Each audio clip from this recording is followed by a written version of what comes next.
Hi guys, welcome to my channel. Please like, share, comment, subscribe, and hit the notification bell for my new videos. Thank you!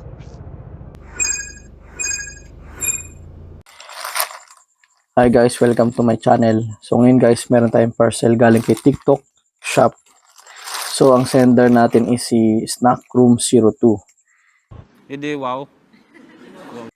Hindi ko alam guys kung anong in-order nila. So i-unbox natin para malaman natin kung legit si seller or scam.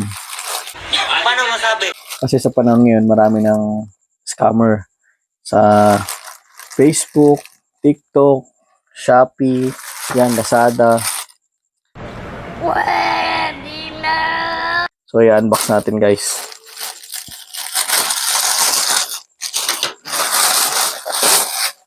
Bubble wrap talaga guys, no?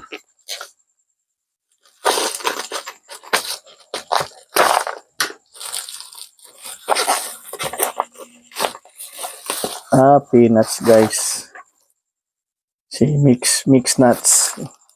Mr. Squirrel. Mix nuts. Sana all. Ito yung mga gusto ng mga bata.